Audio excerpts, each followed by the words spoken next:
Komisi 4 Dewan Perwakilan Rakyat Daerah DPRD melakukan rapat evaluasi tentang program bantuan sosial ekonomi produktif atau UEP dan bantuan kepala keluarga pengelola industri rumahan atau PEKKA tahun 2023.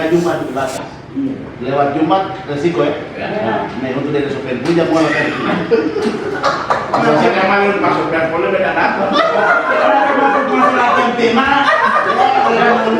Sofyan mengungkapkan terkait realisasi bantuan UEP pada bulan puasa tersebut, pihaknya meminta informasi kepada Dinas Sosial guna melakukan evaluasi di lapangan nanti, apakah penerimanya benar-benar mendapatkan bantuan atau tidak.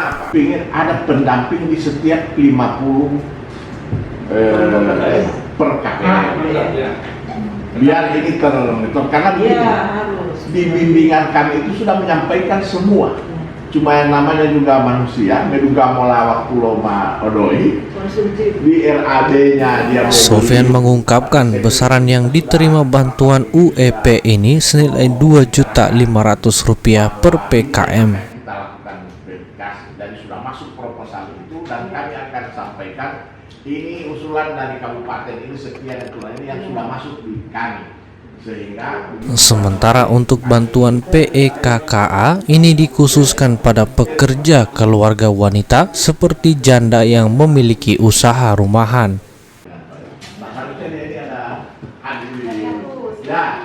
Sudah diperintahkan juga sekali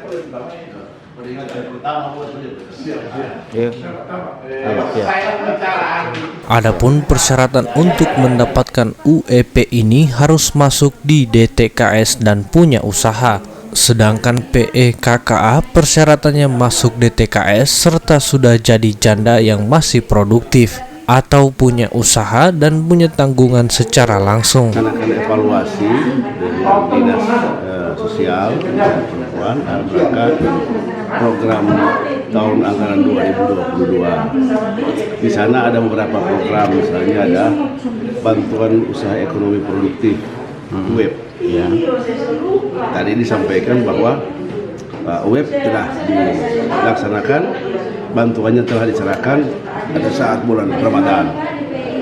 Ini kenapa kami minta informasinya, karena kami akan mengevaluasi di lapangan bahwa UEP ini benar-benar sudah diterima atau tidak. Jumlahnya 2,5 juta per PKM. Kemudian yang kedua ada PK. PK itu pekerja keluarga yang wanita, kerja keluarga. Itu juga kami masih evaluasi karena masih ada kebijakan-kebijakan yang diambil. Kemudian ada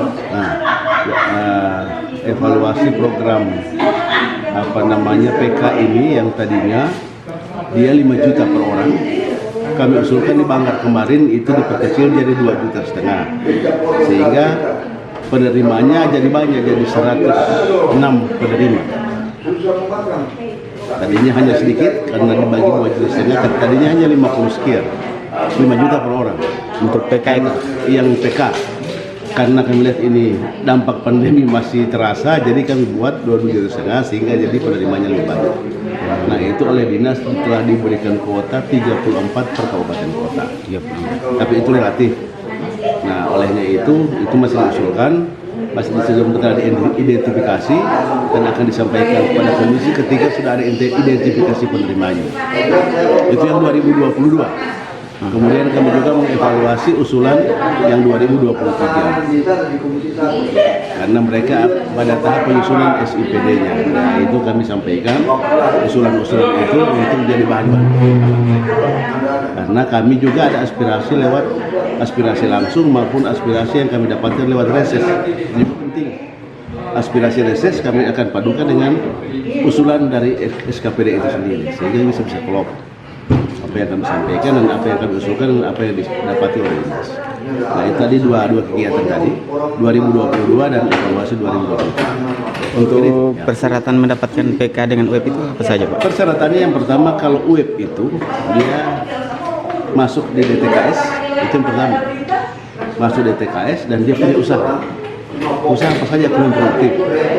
PK juga seperti itu. PK itu janda. Jadi pekerja keluarga itu yang janda, yang masih produktif. Produktif artinya janda yang masih punya tanggungan. Kalau janda sudah tidak punya tanggungan, itu tak masuk. Janda punya usaha dan punya tanggungan, misalnya tanggungannya masih ada anak yang masih sekolah, tapi dia punya usaha. Nah itu akan dibantu seperti itu. Kalau janda yang sudah tidak punya tanggungan, ada program lansia, dan itu lagi program lain.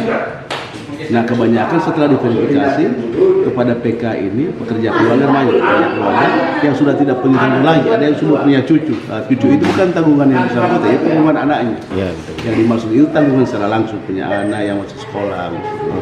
Harapannya Pak? Ya kami berharap bahwa memang dinas untuk dapat mengkaji ini lebih baik agar supaya bantuan ini yang kami berikan kepada masyarakat itu bisa dimaksimalkan penggunaannya walaupun jumlahnya kecil, tapi misalnya bisa dimaksimalkan. Yang kedua kami juga sudah turun lapangan di beberapa tempat menyampaikan kepada calon penerima untuk dapat menggunakan dana ini sebaik-baiknya. Misalnya dia usaha produktif bikin kue, ketika dia dapat uang maka uangnya ini harus digunakan untuk beli bahan-bahan kue itu, jangan sampai dia beli tempat lain, dia beli apa namanya kursi ini itu kan salah. Jadi kan misalnya kan kue bahan kue dia beli. Nah oleh dinas sudah disepakati itu dan kami akan turun bersama setelah kesepakatan itu. Ayo, makasih Pak. Ya. Hanya memang anggaran itu tidak cukup. Jadi kami masukkan di anggaran tambahan. Dari DPRD Provinsi Gorontalo, Kinali TV memberitakan. Lewat Jumat resiko ya. Nah, untuk dari sopir punya mulai kan. Maksudnya memang masukkan boleh beda apa?